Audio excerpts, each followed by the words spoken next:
பிதாவாகிய தேவனையும் ஆண்டவராகிய இயேசுவையும் அறிகிற அறிவினாலே கிருபையும் சமாதானமும் பெருகுவதாக.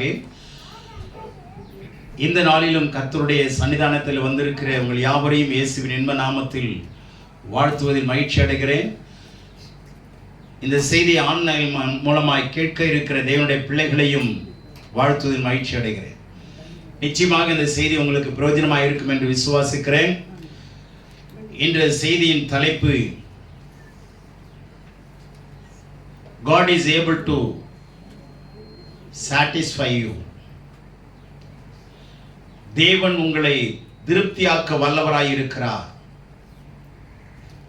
தேவன் உங்களை திருப்தியாக்க வல்லவராய் இருக்கிறார். God is able to satisfy you. ஆகவே தேவன் ஒரு மனுஷனை திருப்திப்படுத்தினா எந்த விதத்திலையும் அந்த திருப்தியில குறை இருக்காது. அப்படி திருப்திப்படுத்தும் பொழுது என்ன நடக்கும்னா, முந்தி நீங்க இருந்த அளவை விட வித்தியாசமான ஒரு திருப்தியை நீங்கள் அனுபவிப்பீர்கள். வித்தியாசமான விதத்தில் உங்க வாழ்க்கை ருசியா இருக்கும். முந்தின ருசியை பார்க்கலாம் பிந்தின ருசி அதிகமான ஒரு ருசியா இருக்கும். பழைய வாழ்க்கையை விட இனி ஒரு வாழ்க்கையிலே நீங்கள் அதிகமாய ஆண்டவரை நீங்கள் புசிக்க போகிறீர்கள், ரசிக்க போகிறீர்கள், ருசிக்க போகிறீர்கள். அல்லேலூயா. ஆகவே கவனிங்க, கடவுள் நம்மை திருப்தியாக்குவதில் அவர் சந்தோஷப்படுகிறார், அவர் மகிழ்ச்சி அடைகிறார். நாம குறையோடு இருப்பது தேவனுக்கு சித்தம் அல்ல, விருப்பம் அல்ல. நம்ம சரீரத்தில் குறை இருப்பது அல்லது வாழ்க்கையில குறை இருப்பதோ எந்த குறையும் ஆண்டவர் முன்னே இருக்க விரும்பவில்லை. நீங்கள் நிறைவாய் இருக்கும்படி, நிரம்பி வழியும்படி செய்கிறவர் தான் நம்முடைய ஆண்டவர். அல்லேலூயா. ஆகவே 3 விதமான திருப்தியை நம்ம பார்ப்போம். நீதிமொழியின் புஸ்தகம் 12ஆம் அதிகாரம் 11ஆம் வசனம். தன் நிலத்தை பயிரிடுகிறவன் ஆகாரத்தினால் திருப்தி அடைவான், வீணரை பின்பற்றுகிறவனோ மதியற்றவன். தன் நிலத்தை பயிரிடுகிறவன் ஆகாரத்தினால் திருப்தி அடைவான். கவனிங்க, நிலத்தை பயிரிடுகிறவன். அப்போ நிலத்தை உடையவனும் நிலமும். நிலம் பயிரிடப்பட வேண்டும் என்றால் அதை பயிரிடுவதற்கான அந்த மனுஷன் தேவைப்படுகிறான், அதாவது விவசாயி, நிலத்தை வைத்திருக்கிறவன். அவனுக்கு எதெல்லாம் தேவை? பயிரிடணும்னா முதல்ல நிலம் தேவை, இரண்டாவது நீர் ஆதாரம் தேவை, மூன்றாவது விதை தேவை, நான்காவது என்ன? நிலத்தை பயிரிடுவதற்கு எதெல்லாம் முக்கியமான அத்தியாவசியமான விஷயங்கள் தேவை? சொல்லிட்டனே, நிலம் தேவை, நீர்ப்பாசனம் ஆதாரம் அவசியம், விதைகள் அவனுக்கு அவசியம். அடுத்ததாக பருவகாலங்கள். எந்தெந்த பருவத்தில் எந்தெந்த விதையை விதைக்கணுங்கிறது தெரியலன்னா அவன் விவசாயி கிடையாது. அந்த பருவகாலங்களுக்குள்ளே தட்பவெப்ப சூழ்நிலையெல்லாம் அதுக்குள்ளே இருக்கு. சரிங்களா? இப்போ விவசாயி கிராமங்களில் எதை விதைப்பாங்க? நெல் விதைப்பாங்க, உளுந்து விதைப்பாங்க, எள்ளு விதைப்பாங்க, கடலை, கரும்பு, இப்படிப்பட்ட விஷயங்களை நம்ம பார்க்குறோம். இதெல்லாம் பருவகாலங்கள் அடிப்படையில் தான் என்ன செய்யப்படுகிறது. இவனுக்கு விதை இருக்கு, நிலம் இருக்கு, தண்ணி இல்லைன்னா என்ன பண்ண முடியாது? பயிரிட முடியாது, விவசாயம் செய்ய முடியாது. ஏதாவது ஒன்று இருந்து ஒன்று இல்லைனாலும், எல்லாமே இருந்து நிலம் இல்லைன்னா ஒன்றும் கிடையாது. ஆனால் ஒரு தேவ மனுஷனுக்கு எல்லாவற்றையுமே கர்த்தர் கொடுத்திருக்கிறார். ஆமென். உலகத்தானுக்கு இது ஒன்று இருக்கு, ஒன்று இல்லாம போகும். ஏக்கர் கணக்கில் வச்சிருப்பாங்க, தண்ணி வசதி இருக்காது. போர் 300 அடி 400 அடி போட்டாலும் தண்ணி இல்லாம போயிடும். அப்ப என்ன பண்றது? ஆனா ஒரு தேவ மனுஷனுக்கு ஆண்டவர் சொல்லுகிற வார்த்தை, தன் நிலத்தை பயிரிடுகிறவன் ஆகாரத்தினால என்னவான்? திருப்தியா இருப்பான்.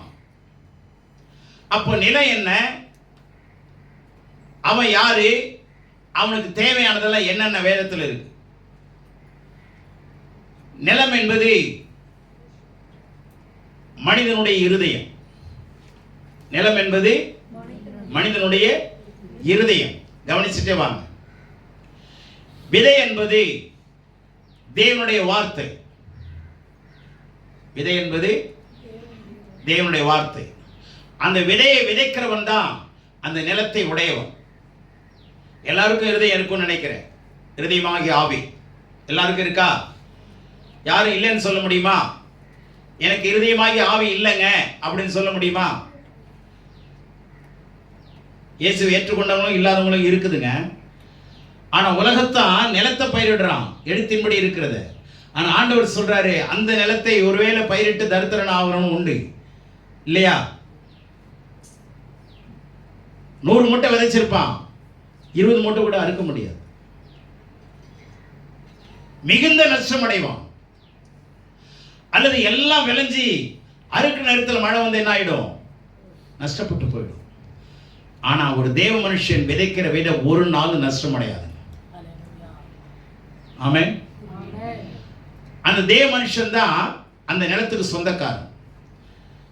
அந்த நிலம் தான் உங்களுடைய இருதயம். விதைகள் கர்த்தருடைய வார்த்தைகள். இப்போ ஒரு விவசாயி ஒரு சில விதைகள் தான் விதைக்க முடியும் அந்த நிலத்துல. இப்போ ஆப்பிள் வச்ச நம்ம ஏரியாவில் நம்ம நில கிரவுண்ட்ல என்ன பண்ணாது? விளைய மாட்டேங்குது. திராட்சை வச்சா விளைய மாட்டேங்குது. அதுக்கென்று சூழ்நிலைகள், மண் வளம்லாம் தனித்தனியா இருக்கா இல்லையா? ஆனா இந்த மண் வளத்துல, இந்த இருதயத்துல எந்த விதை போட்டாலும் வேதத்தின்படி எந்த வசனமாகிய விதையை விதைச்சாலும் முளைச்சே தீரும். ஆமென். அப்போ அவனுக்கு ஒரு சில விதை தான் விதைக்க முடியும். ஆனா ஒரு தேவ மனுஷன் சுகத்துக்கான விதைகளை விதைக்க முடியும், ஆரோக்கியத்திற்கான விதைகளை விதைக்க முடியும், செழிப்புக்கான விதைகளை விதைக்க முடியும், தரிசனத்துக்கான விதைகளை விதைக்க முடியும். அதுக்கப்புறம் ஊழியத்திற்கான விதைகள், அழைப்புக்கான விதைகள், அபிஷேகத்துக்கான விதைகள், பரிசுத்தத்துக்கான விதைகள், நீதிக்கான விதைகள், நித்தியத்திற்கான விதைகள், ரட்சிப்புக்கான விதைகள், மீட்கப்படுவதற்கான விதைகள். வசனங்கள். விதைகள்னா என்ன சொன்ன? வசனங்கள். விதைகள்ல கெட்ட விதை இருக்கு, நல்ல விதை இருக்கு. பண்படுத்தப்பட்ட விதைகள்லாம் வச்சிருப்பாங்க. அதுலயே கெட்ட விதைகள் இருக்கா இல்லையா? சில விதைகள் முளைக்காது. ஆனா நான் சொன்ன அத்தனை விதைகளும் முளைத்தே தீரும். அல்லேலூயா. உலகத்தில் இருக்கிற சில விதைகளை பூச்சரிச்சு ஜீவன் இல்லாம போயிடும், செத்து போயிடும். ஆனா இந்த விதைகள் ஒன்றொன்றும் தெய்வீக ஜீவன் நிறைந்தது. தேவனுடைய ஜீவன் இருக்கு, தேவனுடைய வல்லமை இருக்கு. உங்களுடைய வளர்ச்சிக்கான, உங்களுடைய சுகத்துக்கான, உங்களுடைய ஆசீர்வாதத்துக்கான, ஆவிக்குரிய, சரீரத்துக்குரிய, பூலகத்துக்குரிய, பரத்துக்குரிய அத்தனை ஆசீர்வாதங்களுக்கான விதைகளும் இதில் ஏராளமாய் இருக்கிறது. ஆமென். விவசாயி உலகத்துல விதைகளை ஒரு சில நேரங்களில் காசு கொடுத்து வாங்க வேண்டிய சூழ்நிலை இருக்கும், அவன்கிட்ட இல்லாம இருக்கும். ஆனா இதில் இருக்கிற விதைகள் எல்லாமே ஒரு மனுஷன் இலவசமாய் எடுத்து விதைக்க முடியும். ஆமென். அல்லேலூயா. ஆகவே கவனிங்க, விதைகள் பல்வேறுபட்ட விதைகளை கடவுள் நமக்கு கொடுத்திருக்கிறார். உங்களுடைய விசுவாசத்தின்படி விதைகளை என்ன பண்ணலாம்? விதைக்கலாம். அடுத்தது உலகத்தில் பருவ காலம் பார்த்து தான் விதைக்கணும். இதில் அப்படி அல்ல. எந்த காலத்திலும் உங்களுடைய தேவைகளை அறிந்து நீங்க விதைச்சிட்டே இருக்கலாம். ஒன்றோட என்ன ஆகாது? கிளாஷ் ஆகாது. புரிஞ்சிச்சா? புரிஞ்சதா இல்லையா? இதுக்கு நீதியின் சூரியனாகிய கிறிஸ்து இருக்கிறார். சூரிய ஒளிச்சவன் இல்லையா? சூரிய வெளிச்சம் வேணுமா வேணாம்? கண்டிப்பா வேணும். தண்ணீருக்கு ஜீவ தண்ணீர் ஊற்றாகிய கடவுள் இருக்கிறார், பரிசுத்த ஆவியானவர். ஜீவ தண்ணீர் ஊற்றா இருக்கிறாரா? தேவன் வெளிச்சமா இருக்கிறாரா? ஜோதிகளின் பிதாவா இருக்கிறாரா? ஜீவ தண்ணீர் இருக்கா? நிலம் இருக்குதா? விதை இருக்கா? கவனம் இருக்கீங்க? எல்லாமே இருக்குல்ல? அப்போ பயிரிட வேண்டிய வேலை தேவதூதன் வந்து பயிரிடுவானா? இல்ல ஆண்டவர் வந்து பயிரிடுவாரா? இல்ல ஊழியக்காரன் வந்து அவங்கவுங்க நிலத்தை எடுத்து பயன்படுத்துவானா? சொல்லுங்க. அவங்கவுங்க நிலத்தை அவங்கவுங்க பயிரிடுது. இதை தரிசு நிலமா வச்சிருக்கிறவங்க அறிவில்லாதவர். ரெண்டாவது, இன்னொரு முக்கிய கருத்தை சொல்றேன்.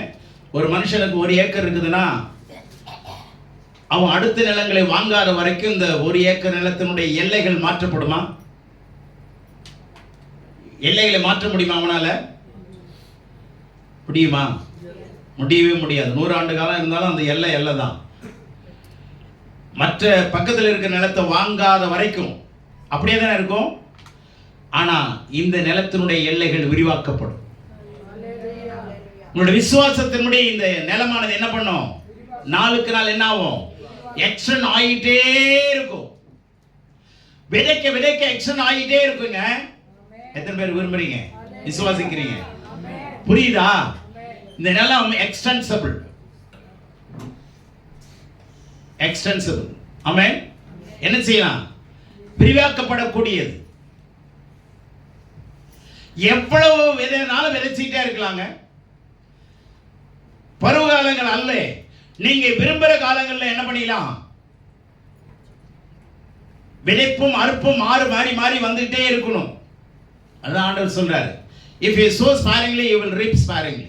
கொஞ்சமா விதைச்சீங்கன்னா கொஞ்சமா இருப்பீங்க, அதிகமா விதைச்சீங்கன்னா அதிகமா இருப்பீங்க. உங்களுடைய விசுவாச அளவின்படி. உலக காரியங்களை விதைச்சீங்கன்னா உலக காரியமும் முளைக்கும். ஆனா அது பாவத்தை கொண்டு வரும், கலையா மாறிடும், உங்களுடைய பயிரை சாப்பிட்டுரும், தரித்திரமாயிடுவீங்க. விதைக்கிறத கவனமா விதைங்க. விதைக்கிறத ஆமா. இதுதான் 13ஆம் அதிகாரம் மத்தேயுல சொல்லியிருக்கு.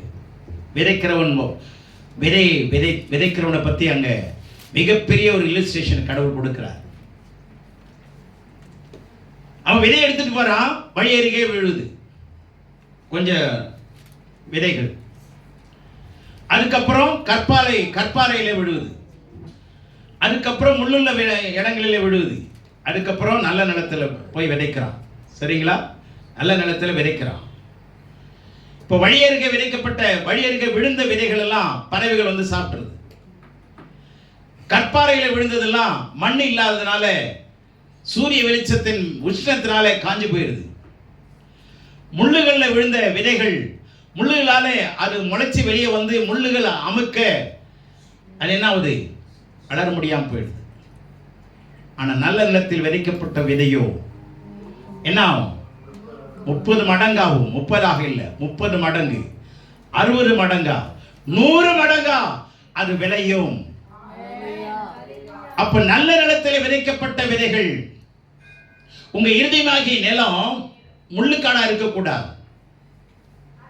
உங்க நிலமாகிய இருதயம் அல்லது இருதயமாகிய ஆவி அதுல கற்பாறை போன்ற, நான் எதை சொன்னாலும் கேட்க மாட்டேன், நான் இப்படிதான், நான் முறுக்கிட்டு தான் இருப்பேன், நான் வந்து சஞ்சலப்பட்டு தான் இருப்பேன், கவலைப்பட்டு தான் இருப்பேன் அப்படின்னு சொன்னீங்கன்னா அந்த நிலத்தில் விதைக்கப்படுகிற விதை ஒண்ணு கூட முளைக்காது.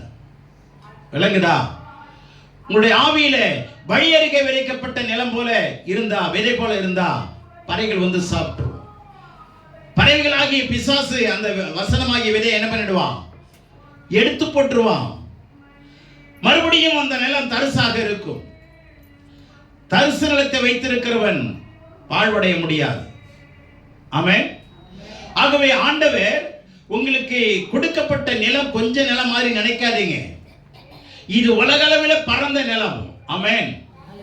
எவ்வளவு வேணாலும் விதைக்க விதைக்க என்னாகும்? பெருகிக்கிட்டே இருக்கும். நீங்களும் என்ன ஆவீங்க? வளர்ந்துகிட்டே வருவீங்க. அல்லேலூயா. ஆண்டவர் உங்களுக்கு ஃப்ரீயா இடம் கொடுத்திருக்கிறாருங்க. இந்த இடம் பரலோக கவர்மெண்ட்னால அப்ரூவ் செய்யப்பட்டது.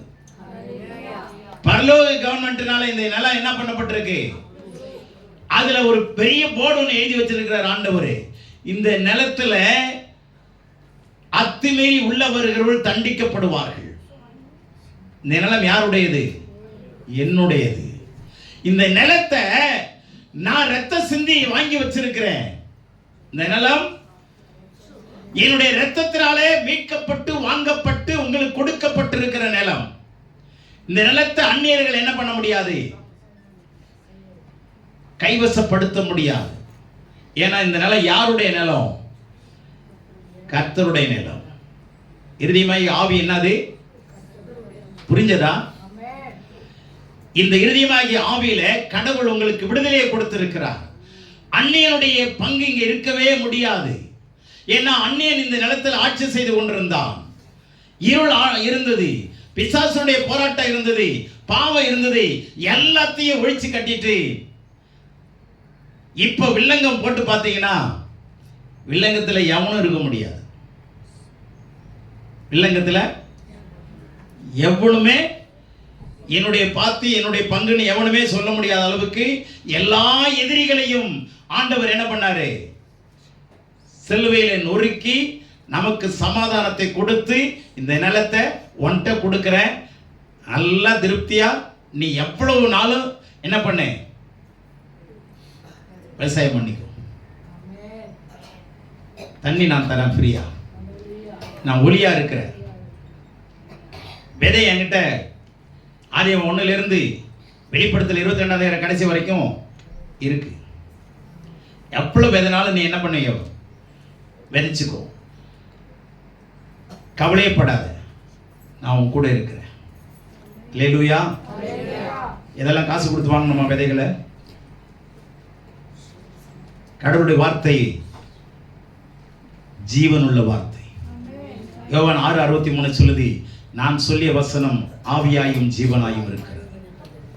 நான் சொல்லிய வசனம் ஆவியாயும் ஜீவனாயும் இருக்கிறது. எபிரேயர் 4:12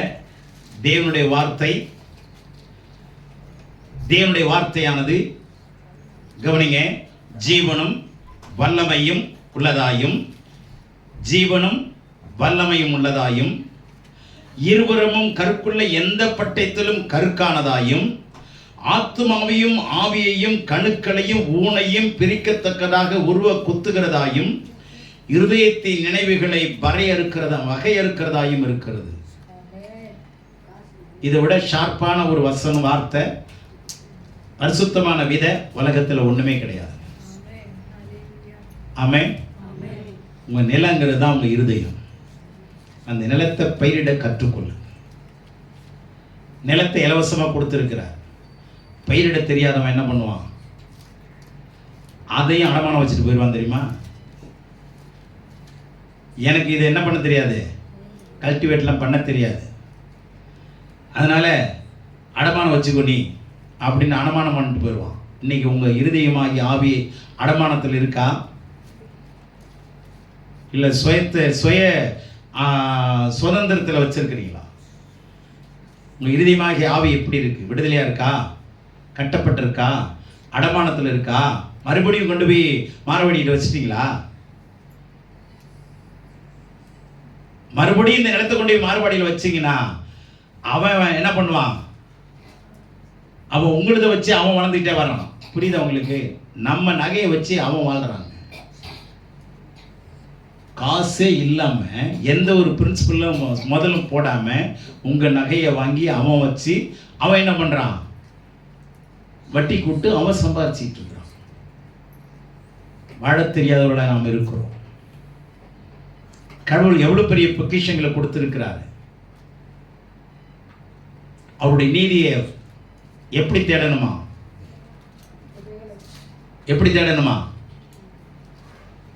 நீதியும் அவருடைய ராஜ்யத்தை எப்படி தேடணும்? முதலாவதுங்கிற வார்த்தை ஆங்கிலத்தில் என்ன? ஃபர்ஸ்ட் இருக்கா? எஃப்ஐஆர் எஸ்டி இருக்கா? அதுலயே எஃப்ஐஆர் இருக்கா? எஃப்ஐஆர் இருக்கா இல்லைங்களா? நீங்க முதல்ல தேடலைன்னா எஃப்ஐஆர் போடப்படும். புரிஞ்சிச்சா?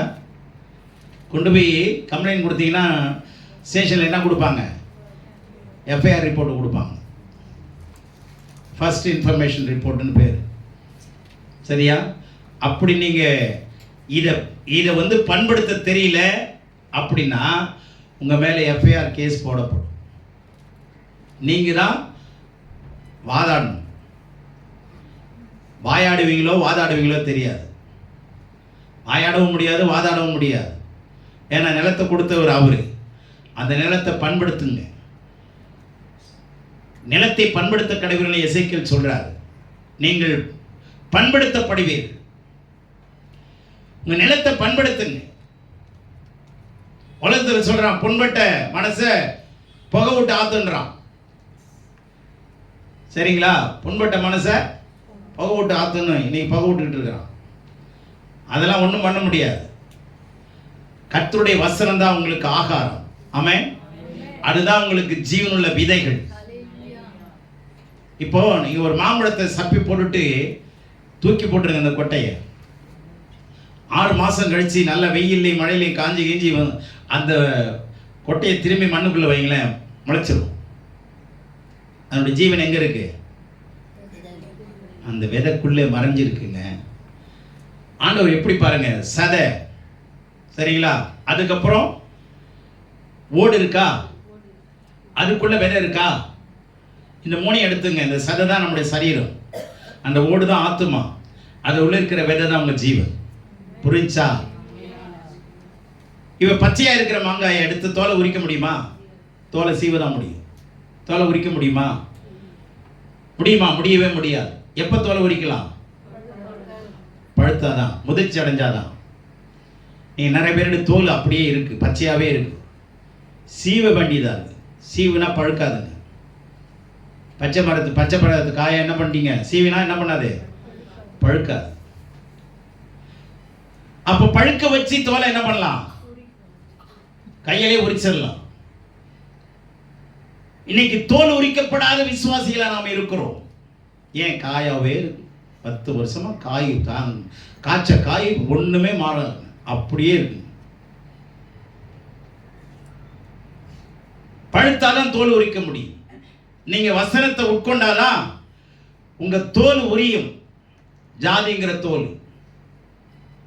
குடும்ப பெருமைங்கிற தோல், நான் தான் நல்லவங்கிற தோல், எல்லாமே எப்பதான் உரியணும்? கொஞ்சம் முதிர்ச்சி அடைஞ்சாதான். அல்லேலூயா. எந்த ஒரு மனுஷனும் கலையை விதைக்கவே மாட்டாங்க. விதை தானே விதைப்பான். தேவனுடைய பிள்ளைகளை நல்ல கவனிங்க. இலவசமான விதைகளை கர்த்தர் கொடுத்திருக்கிறார். இதை விதைக்க கத்துக்குங்க. இப்படி சொல்லி உங்களுக்கு புரியலையா? நீங்க வாங்க, நான் உங்களுக்கு தனியா சொல்லித்தரேன் எப்படி விதைக்கணும் அப்படி. கூடவே ஒரு பெரம்போட வாங்க, உங்களுக்கு தனியா சொல்லித்தரேன் எப்படி விதைக்கணும், எப்படி விதைக்க கூடாது. நீங்க தரித்திரமா இருக்கிறது கடவுளா அல்ல, நீங்க அறியாமையினால இருக்கிறீர்கள்.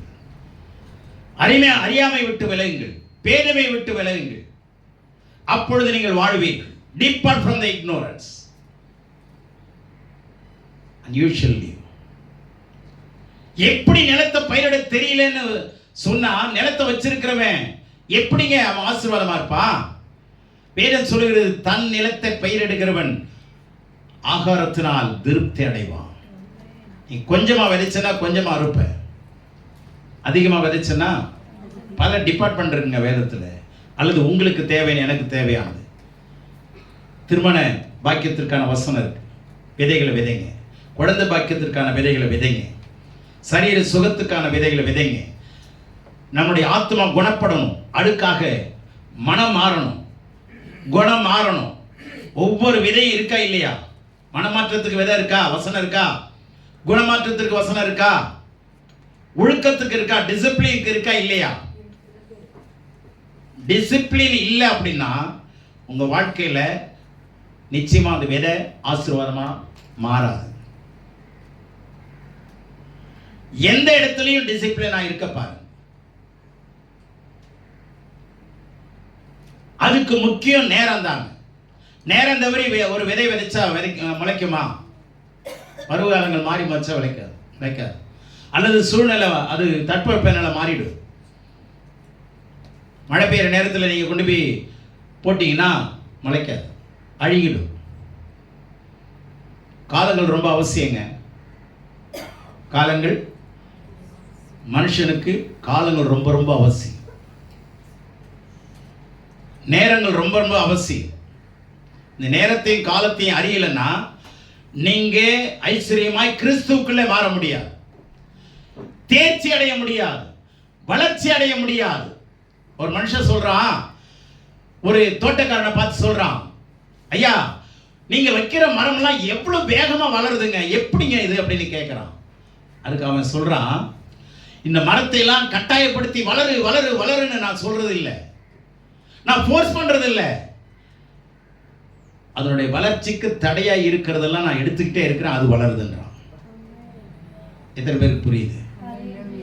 வளர்ச்சிக்கு தடையா இருக்கிறதெல்லாம், ஆமா, வளர்ச்சிக்கு தடையா இருக்கிறது எதுவோ அதை எடுத்துருங்க.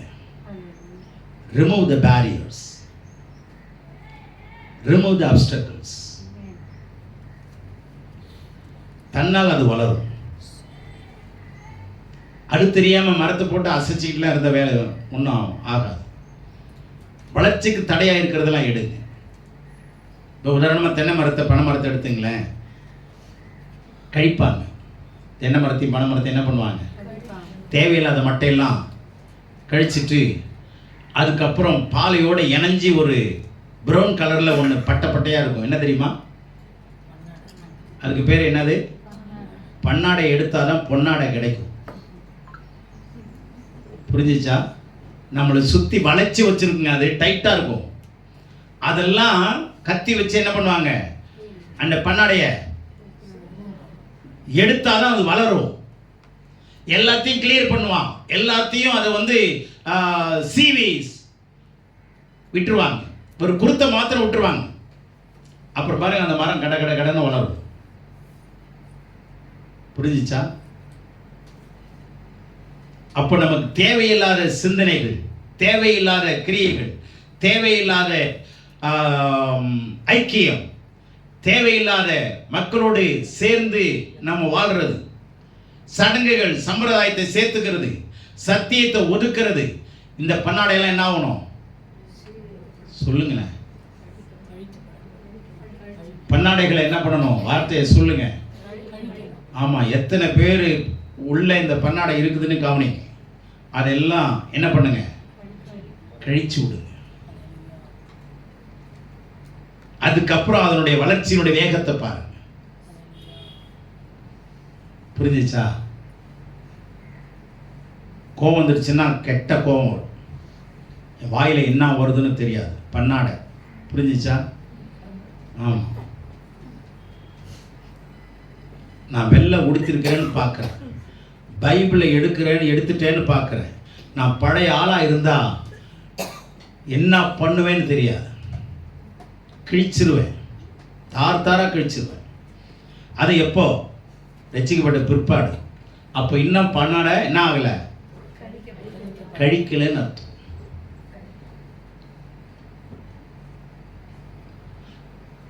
புரிஞ்சிச்சா? பாட்டு ஒன்று இருக்கு, பொன்னாடை அணிந்து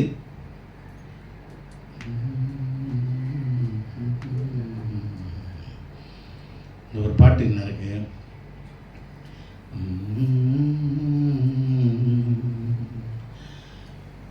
பொன்னாடை அணிந்து குருத்தோலை ஏந்தி, வெண்ணாடை அணிந்து குருத்தோலை ஏந்தி என்னாலும் வாழுவே. வெண்ணாடை அடியலாங்க, பொன்னாடை அணியலாம். ஆனால் பன்னாடை எடுத்தாதான் இது ரெண்டும் கிடைக்கும். பக்கத்தில் பார்த்து சொல்லுங்க.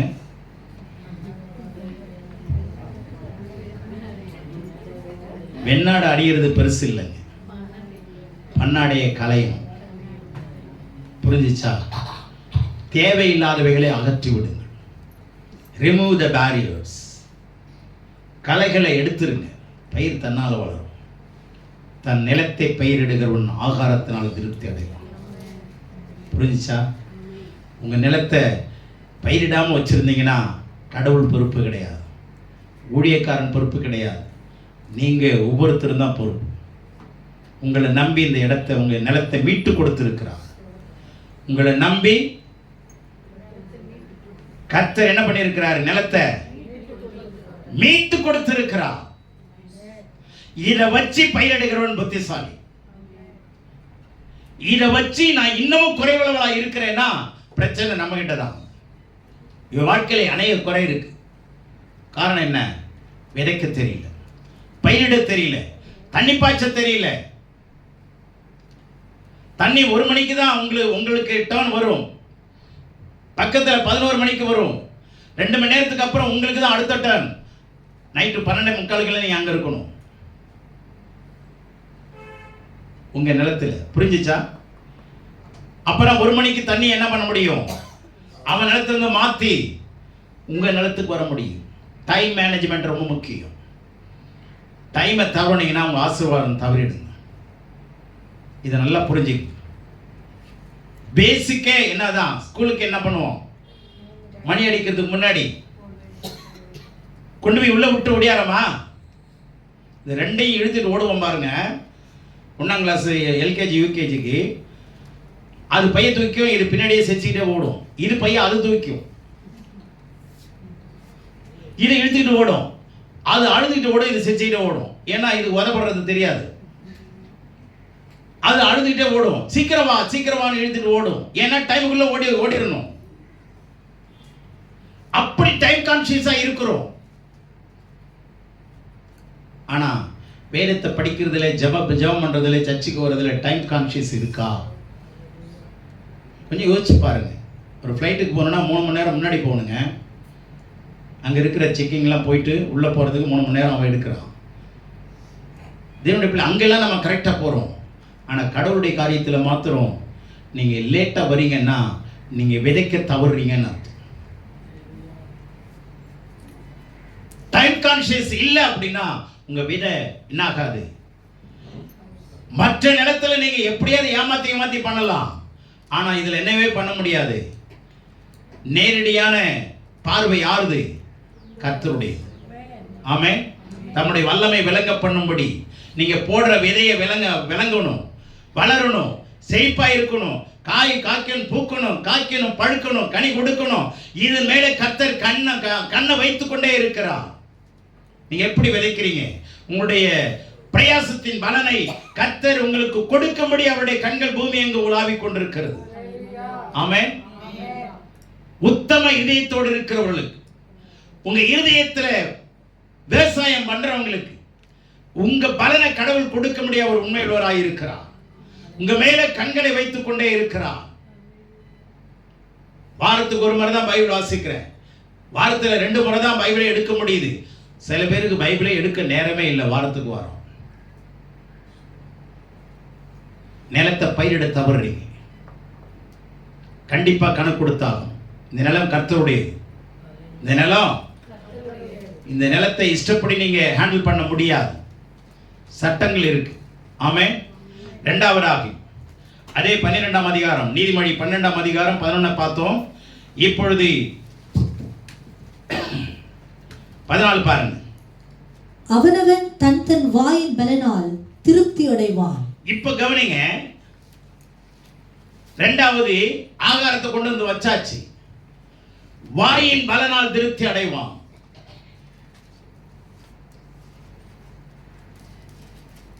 அந்த ஆகாரத்தை உங்களுடைய தேவைக்கு ஏற்றபடி பயன்படுத்த ஆரம்பிக்கணும்.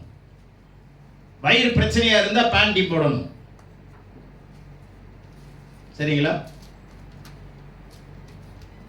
தெரியுதுல? ஏதாவது மாத்திரை நம்ம கரெக்டா போடுறோமா இல்லையா? அப்போ அந்த வேதத்தில் இருக்கிற வசனங்களை உங்க தேவைக்கு ஏற்றபடி எடுத்து வாயால சொல்லணும். வசனங்களை படிங்க. இரவும் பகலும் தியானமாய் இருக்கிற மனுஷன் பாக்கியவான். வேதத்தின் மேல் பிரியமாயிருந்து இரவும் பகலும் கர்த்தருடைய வேதத்தை நேசித்து அது மேல பிரியமாய் இருக்கிற மனுஷன் பாக்கியவான். வேதத்தை கேட்கிறவன், வேதத்தை நேசிக்கிறவனுக்கு மிகுந்த சமாதானம் உண்டு. வேதத்தை நேசிக்கிறவனுக்கு they have great peace that love thy law. வேதத்தை நேசிக்கிறவர்களுக்கு மிகுந்த சமாதானம் உண்டு, அவர்கள் இடரவே மாட்டார். தியானிக்கிற மனுஷன் பாக்கியவான், ஆசீர்வதிக்கப்பட்டவன். அவன் நீர்க்காலின் ஓரமாய் நடப்பட்டு தன் காலத்தில் தன் கனியை தந்து இலை உதிராதிருக்கிற மரத்தை போல் இருப்பான். அவன் செய்வதெல்லாம் வாய்க்கும். whatever he does he will be prosper. அவன் என்ன செய்றானோ அதை கர்த்தர் அங்கீகரிப்பார். வேதத்தை நேசிக்கிறது தெய்வத்தை நேசிக்கிறது ஒண்ணு. இந்த வேதம் புதுசா தாங்க வச்சிருந்தேன், ஆனா இது இருக்கிற நிலைமையை பார்த்தீங்கன்னா நீங்க அசிங்கமா நினைப்பீங்க. அந்த அளவுக்கு பக்கம் பக்கமா பிஞ்சு அதை சேர்த்து வச்சிருக்கிறேன். அப்படின்னா என்ன அர்த்தம்? அந்த அளவுக்கு படிச்சு கிழிச்சிருக்கிறேன். ஆனா உங்க பைபிள்ல ஒரு பக்கம் கூட கோடே இருக்காது. பத்திரமா இருக்கும், பத்திரமா இருக்கும். வாங்கினப்ப எப்படி இருந்தது அதே மாதிரி தான் 10 வருஷமா வச்சிருக்கிறோம். நிலத்தை நல்லா பயிரிட்டு இருக்கீங்கன்னு அர்த்தம். புரிஞ்சிச்சா? இந்த பட்டுப்போடைய கட்டிட்டு போயிட்டு பத்திரமா மடிச்சு கொண்டு போய் திரும்பி வச்சிருவாங்க. அடுத்த தடவை கட்டிட்டு போய் பத்திரமா வச்சுக்குவாங்க. 6 மாசத்துக்கு ஒரு தடவை தான் துவைப்பாங்க. அப்பப்போ எடுத்து என்ன பண்ணுவாங்க, சென்ட் அடிச்சுக்குவாங்க. ஏன்னா ரொம்ப துவைக்க கூடாது இல்லை, அப்படி துவைச்சா என்ன ஆயிடும், ஃபேட் ஆயிடும். தேவனுடைய பிள்ளைகளே நல்ல கவனிங்க. வேதத்தை நீங்க நேசிக்கிற உங்க வேதத்தை கொஞ்சம் கொண்டாந்து காட்டுங்க. நீங்க எப்படி இருக்கிறீங்கன்னு நான் சொல்றேன். உங்க பைபிள் எல்லாம் கொண்டாந்து காட்டுங்களேன், நீங்க எந்த லெவல்ல இருக்கிறீங்கன்னு நான் சொல்றேன் உங்களுக்கு. இப்போ வளர்ந்தவங்க என்ன சொல்றாங்க, நான் பைபிள்ல வச்சுக்கிறது இல்லைங்க, நான் மொபைல்ல தாங்க வச்சிருக்கிறேன். வேதம் சொல்லுது 148 சங்கீதத்துல அவங்க கையில் இருபுறமும் கருக்குள்ள பட்டயம் இருக்கும், வாயில துதி இருக்கும், கையில பட்டயம் இருக்கும். வேதத்தை சுமக்க நீங்க வெட்கப்பட்டு நீங்க மொபைலை சுமந்தீங்கன்னா அதுக்கு ஆசீர்வாதம் கிடையாது. வேதத்தை சுமந்து பாரு, அதுக்கான ஆசீர்வாதம் தனியா இருக்கு. அல்லேலூயா. ஆகவே தயவு செய்து உங்க நிலத்தை பயிரிட கற்றுக்கொள்ளுங்க. வாயினால அந்த ஆகாரத்தை எடுத்து என்ன பண்ணுங்க, சாப்பிடுங்க. இருக்கிறத சாப்பிட தெரியாது. ஒருத்தன் சொன்னா மல்லாக்கப்படுத்திட்டு சொல்றான், எல்லா தானியத்தையும் கொண்டாந்து களஞ்சியத்தில் சேர்த்து வச்சுட்டு மல்லாக்கப்படுத்து கால் மேல கால் போட்டுக்கிட்டு சொல்றான். அடே ஆத்மாவே, அவன் ஆத்மா அவன் கூப்பிடுறான், உனக்கு நிறைய சேர்த்து வச்சிருக்கிறேன், எவ்வளவு நாள் சாப்பிட்டு திருப்தியா சாப்பிட்டு எப்படி இரு, திருப்தியா இருன்னு சொல்லும்போது ஒரு சத்தம் கேட்குது, மடப்பயலன்னு. எப்படி இருக்கும்? மதியன்னு ஒரு சத்தம் கேட்குது.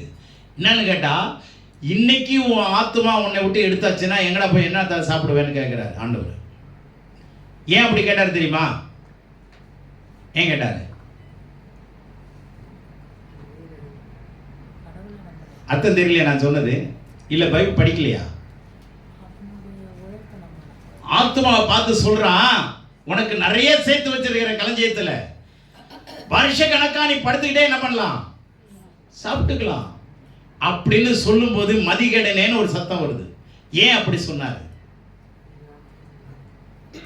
அவன் சேர்த்து வச்சிருக்கிற அந்த தானியம் வயிற்றுக்கு ஆத்மாவுக்கா? அரிசியை ஆத்மாவுக்கு அங்க அனுப்புறீங்க, புதுசா சொல்றீங்க. சிக்கன் போகுது, சிக்கன் 65 போகுது, பிரியாணி மட்டன் பிரியாணி போகுது, சிக்கன் பிரியாணி போகுது, அதுக்கப்புறம் காடை பிரியாணி போகுது, என்னென்ன எல்லாம் ஆத்மாவுக்கா போகுது, வயிற்றுக்க போறது இல்லையோ? எங்கங்க போகுது? அவன் என்ன சொன்னான்? அதுதான் மதிகடன். என்ன ஏய், வயிற்றுக்கு தானே ஆகாரம், ஆத்மாவுக்கட ஆகாரம். அவர் மல்லாந்து படுத்துட்டு கால் மேல கால் போட்டு சொல்றார். இப்படிதான் இன்னைக்கு மதிமயங்கி இன்னைக்கு நிறைய பேர் எது எங்க போகுதுன்னே தெரியல. எது எங்க போனா எனக்கு என்னங்க?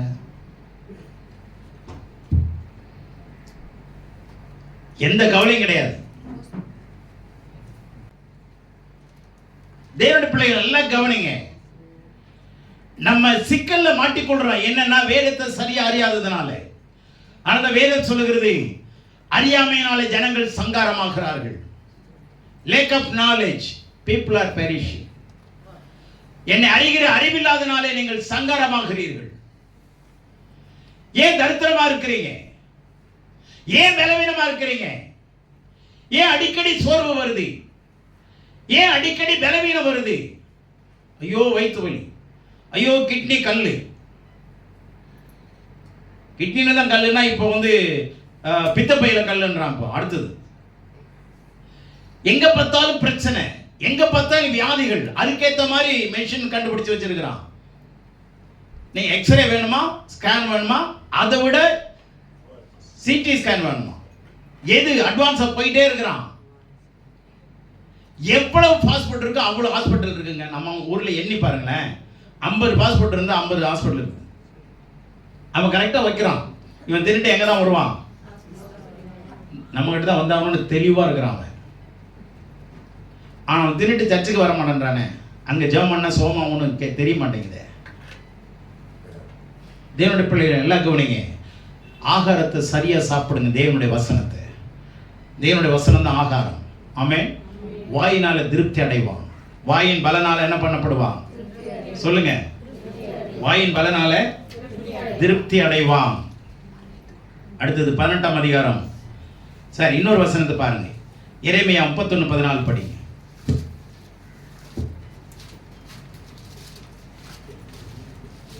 எரேமியா 31:14.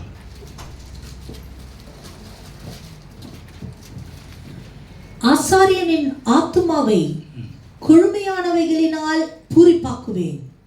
என் ஜனங்கள் நான் அளிக்கும் நன்மையினால் திருப்தியாவார்கள் என்று கர்த்தர் சொல்லுகிறார். கர்த்தர் சொல்லுகிறார். தமிழ்ல வேற மாதிரி இருக்குங்க, ஆங்கிலத்தில் என்ன ஆழமா இருக்கு. தமிழ்ல என்ன இருக்கு? நான் அளிக்கும் நன்மையினாலே அல்லது நான் கொடுக்கும் நன்மையினாலே ஜனங்கள் என்னவார்கள்? My people shall be satisfied with my goodness. என் நன்மையினாலே, நான் கொடுக்கிற நன்மையினாலே ஜனங்கள் திருப்தி ஆவார்கள். ஆனா ஆங்கிலத்தில் அப்படி அல்ல. என்கிட்ட எவ்வளவு நன்மை இருக்கோ அவ்வளவு நன்மையினாலே திருப்தி ஆவார். ஆமென். நீங்களே எடுத்துக்கலாம். My people shall be satisfied with my goodness. என்கிட்ட எவ்வளவு ஆசீர்வாதம் இருக்கோ அவ்வளவே நீங்க என்ன பண்ணிக்கலாம்? And I will satisfy the soul of the priest with fatness, and my people shall be satisfied with my goodness, saith the Lord. என்கிட்ட எவ்வளவு நன்மை இருக்கு அவ்வளவு உங்களுக்கு தாங்க. பெற்றுக்கொள்ளுங்க. முடியலையா? ஆவியானுடைய ஒத்தாசையை நாடுங்க. ஆவியானுடைய ஒத்தாசையை நாடுங்க. ஊழியக்காரனுடைய ஒத்தாசையை நாடுங்க. வசனம் தெரிஞ்சவங்களோட பழகுங்க. வசனம் தெரிஞ்சவங்களோட ஜெபம் பண்ணுங்க. சேர்ந்து ஜெபம் பண்றீங்களா? வாரத்துல 4 பேரு. வாரத்துல நம்ம எங்கேயாவது ஒரு half an hour கூடி ஜெபம் பண்றோமா? பக்கத்துல நீங்க இருக்கிற ஏரியாவில் எப்படியாவது கடவுளுடைய பிரசன்னம் உங்க கூட இருக்கா? அதுக்காக முயற்சிக்கிறீங்களா? கடவுள் சொல்றாரு, என் ஜனங்கள் என்னுடைய நன்மையினாலேயே திருப்தி ஆவார்கள். ஆனால் ஆசாரியர்களை என்ன பண்ணுவேன்? பூரிப்பாக்குவேன். என்னுடைய ஊழியர்களை நான் என்ன பண்ணுவேன்? பூரிப்பாக்குவேன். இந்த சாட்டிஸ்ஃபேக்ஷனை விட அடுத்த உயர்ந்த படி பூரிப்பாக்கப்படுகிறது. அப்படின்னா என்னங்க? அப்படின்னா ஒரு ஸ்பாஞ்ச் எடுத்துக்கிட்டீங்கன்னா, ஒரு பஞ்சு எடுத்துக்கிட்டீங்கன்னா தண்ணியில் நிரப்பிடுங்க. தண்ணி உறிஞ்சுக்குள்ள மேக்சிமம் தண்ணியை உறிஞ்சுக்காதா? இல்லை நம்மளா இன்னும் கொஞ்சம் உறிஞ்சிக்கோ, இன்னும் கொஞ்சம் உறிஞ்சிக்கன்னு சொல்ல வேண்டிய அவசியமே இல்லை. தண்ணியில் வச்சோடனே முழு அதால கெப்பாசிட்டி மேக்சிமம். அது மேலே ஒரு டிராப் விட்டா கீழே விட்டுரும் அந்த டிராப். அதுக்கு பேர் சேச்சுரேஷன் பாயிண்ட்னு சொல்லுவாங்க. அதுக்கு மேலே அதை என்ன பண்ணிக்காது? வச்சுக்காது.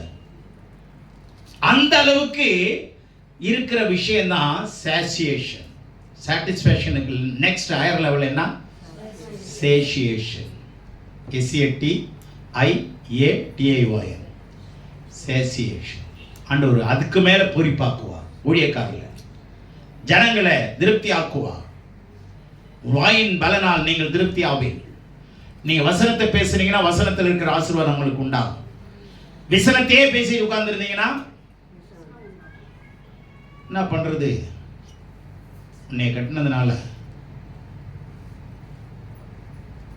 என்ன பண்றது? வேற வழி? இப்படியே நம்ம என்ன பண்றோம்? வாழ்க்கையில நிறைய சோதனையை சொல்லிக்கிட்டே இருக்கிறோம். சோதனை மேல சோதனை போதுமாடா சாமின்னு சொல்றான். அது மாதிரி சோதனையை நம்ம வளர்த்துக்கிட்டே வரோம். ஏன்னா வாயால நம்ம பேசி கெட்டுடுறாங்க. வசனத்தை பேசுங்க, கெட மாட்டீங்க. உங்களுக்கு ஏற்ற வசனத்தை பேசுங்க. பலவீனமா இருக்கா சொல்லுங்க, என்னை பலப்படுத்துற கிறிஸ்துவினால் எல்லாவற்றையும் செய்ய எனக்கு பலன் உண்டு. பலவீனமா இருக்கா, மகிழ்ச்சியா இருக்கிறவன் பலன் அடைவான்னு சொல்லுது. மகிழ்ச்சியா இருப்பதே உங்களுடைய பலன். ஏசாயா சொல்றாரு, அமெரிக்கையும் நம்பிக்கையுமே உங்களுடைய பலனாய் இருக்கும். அமெரிக்கையா அமெரிக்காவா? நிறைய பேர் அமெரிக்காவை நினைச்சிட்டு இருக்கிறாங்க.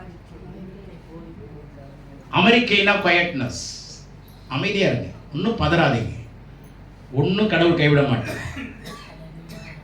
என் கூட வேலை உங்களுடைய விசுவாசத்துக்கு ஏற்றபடி, கடவுள் உங்களை வளர்ச்சிக்கு ஏற்றபடி நீங்க வசனங்களை கையாள பாருங்க. வசனங்களை கையாளணும்னா வசனம் தெரியணும் இல்லையா? தெரியணுமா? வசனம் தெரியணும்ல. வசனத்தை கையாளணும்னா எந்த வசனம் எங்க இருக்கு? எத்தனை பேரு நீதிமொழி அடினா புதிய ஏற்பாட்டை தேடிட்டு இருக்காங்க தெரியுமா? மல்கை அங்க இருக்குதுன்னா புதிய ஏற்பாட்டுல தேடுறாங்க, இல்லைன்னா பழைய ஏற்பாட்டுல எங்க இருக்குதுன்னு தேடிட்டு இருக்கிறாங்க. வசன பழக்கம் இல்ல,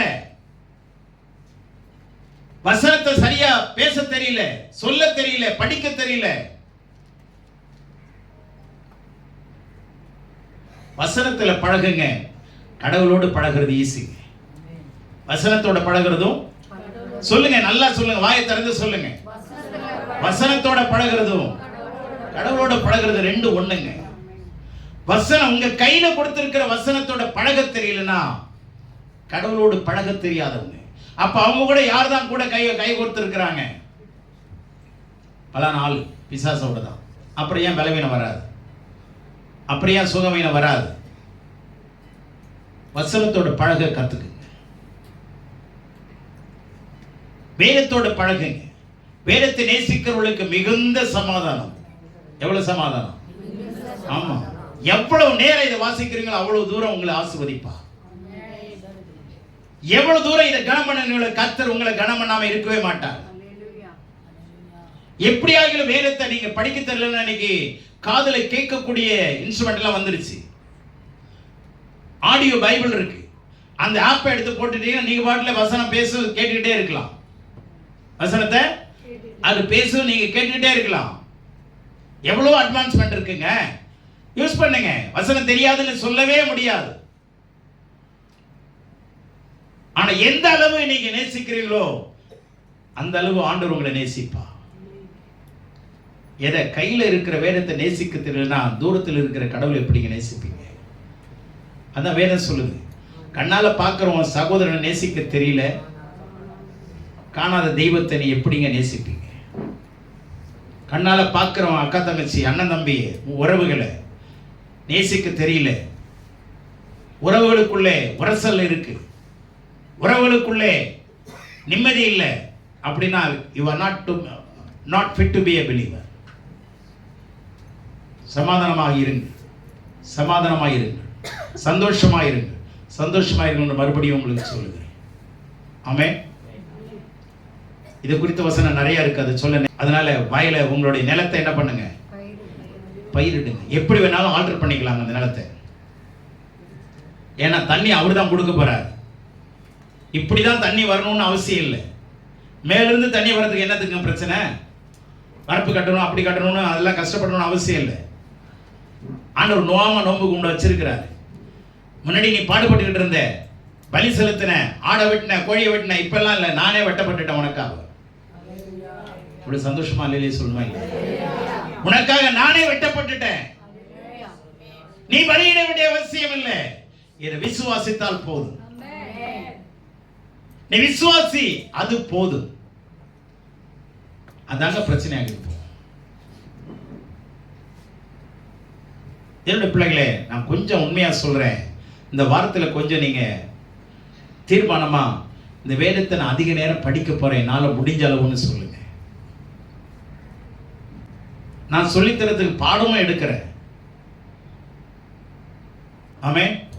ஆகவே திருப்தி அடையிறதும் அடையாததும் யாருடைய வேலை? நம்ம வேலையை நம்ம செஞ்சோம்னா கடவுள் வேலையை அவர் செய்ய அவர் உண்மையுள்ளவராக இருக்கிறார். He is so faithful and just and faithful God. ஆமென். அவர் உண்மையும் நீதியும் உள்ளவராக இருக்கிறார். He is so just and faithful.